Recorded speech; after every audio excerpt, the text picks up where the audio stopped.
Abrégé rapide de contact extraterrestre avec les Pléiadiens de Héra, provenant d'un article de contact complet du site contactstellaire.fr. Billy Meier, né en 1937 en Suisse, prit dès les années 1970 plus de 1200 photos d'OVNI, 8 films, une vidéo, des enregistrements et des échantillons authentifiés lors de rendez-vous planifiés avec des vaisseaux. Contacté en 1942 par le Pléiadien Sfat, puis guidé après 1953 par Asket de l'univers jumeau DAL, il effectua voyages spatiaux et temporels jusqu'à Jérusalem en l'an 32, où il rencontra Emmanuel, Jésus. Il voyage en Orient, puis installé en Suisse après un accident le rendant manchot, il entra le 28 janvier 1975 en contact avec Semiazé, pléiadienne, qui lui confia la mission de diffuser ses expériences et le Talmud de Emmanuel, personnage avec lequel les Pléiadiens sont impliqués. En 1995, les Pléiadiens révélèrent via Meier qu'ils venaient en réalité d'Ankar, un univers parallèle. Ils sont situés à 500 années-lumière, où leur monde Héra orbite autour de l'étoile jumelle de taille jet de leur univers, dans la map Pléiar, décalée dans le temps. Leur passage par un portail derrière les Pléiades avait entretenu la confusion sur leur origine, et leur véritable nom, Pléiarien, fut gardé secret 20 ans pour piéger les fraudeurs. Descendants de colons lyriens, nés alliés à l'univers d'Al, où se trouve Témer, la planète d'Asket, ils affirment que les Pléiades visibles n'abritent aucune vie, contrairement à Ankar, et décrivent une cosmologie de 7 univers. Après un passé de guerre constante, ils sont enfin en paix depuis 52 000 ans. Pour garder leur équilibre, ils interdisent l'accès à Ankar et au Dal à tout peuple rencontré, et refusent tout lien avec la Fédération de Mondes qui observe la Terre. Ils ne sont pas en contact avec les gouvernements terriens, une tentative avec les États-Unis ayant échoué, et disent qu'aucun des leurs ne vit sur Terre depuis l'an 1193. Et le 17 juillet 1975, Billy Meier fit avec Semiazé son plus long voyage spatial. Il photographia Vénus, stérile, observa Mercure, assista à l'amarrage Apollo-Soyouz et distingua 5 vaisseaux extraterrestres invisibles. Conduit sur un immense vaisseau mère de 17 km, il rencontra Ptah, le père de Semiazé, commandant de leur flotte et dirigeant de leur monde. Parcourut avec eux les Pléiades, Orion et des galaxies très lointaines, découvrant civilisations et mondes variés. Puis y retrouva Asket dans l'univers d'Al. À son retour, ses photos furent perdues ou altérées, discréditant visuellement ce récit, pourtant détaillé. En 1979, Calliope Meier, la femme de Billy, écrit avoir vu Ptah se téléporter dans son salon.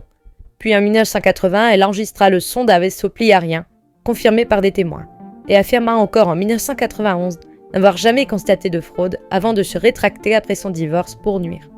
Au total, 87 témoins rapportent avoir vu Meier se matérialiser ou disparaître devant eux, observer des vaisseaux de jour comme de nuit, aperçu Asket, Semiazé ou Quetzal, autres pléiariens, ou pris eux-mêmes des photos des soucoupes. Parmi eux, Phobol Cheng, diplomate aux Nations Unies, raconta qu'enfant en Inde, elle voyait régulièrement Asket rencontrer Meier, parler avec elle et observer son vaisseau.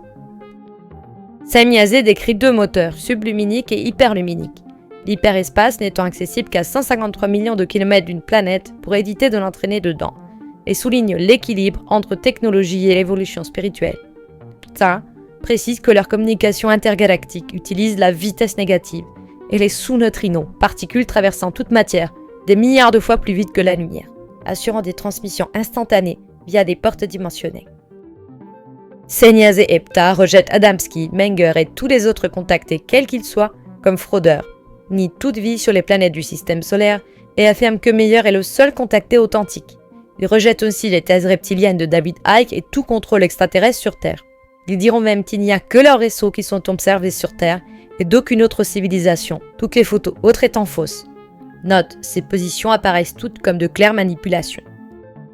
Les Pléiadiens descendent de colons lyriens de Vega, menés en 228 000 avant Jésus-Christ dans leur univers parallèle, où Pléia fonda leur civilisation. Après des colonies détruites sur Terre, Mars, Malona et l'Atlantide, par guerre et cataclysme, un groupe régressif, les Bafat, manipula religions et sociétés secrètes jusqu'au nazisme avant d'être neutralisé en 1982. Nocodémion, entité de 86 milliards d'années créatrice des races humaines, revenue des plans spirituels supérieurs pour se réincarner en Enoch, Élie, Isaïe, Emmanuel, Mahomet puis Billy Meier, mènerait une mission prophétique à travers l'univers, mettant Meier en position exceptionnelle. Note, ceci semble manipulé, bien que Meier se dise simple messager. Meier survécut à 23 attentats et poursuivit ses contacts avec Quetzal, commandant des stations terrestres après l'accident cérébral de Sennyaze en 1984, qui l'obligea à 70 ans de convalescence. Note, selon d'autres contacts extraterrestres, on voit que les Pléiadiens apparaissent divisés entre factions spirituelles et manipulatrices. Les contacts de Meyer semblent en provenir d'un groupe usurpant l'identité des positifs pour mener des stratégies de manipulation, à l'opposé des véritables civilisations pléiadiennes positives non interférentes. Une vidéo résumée plus fournie est disponible sur cette chaîne. Un article complet est aussi à retrouver sur le site contactstellaire.fr. Vous trouverez les liens dans la description attachée.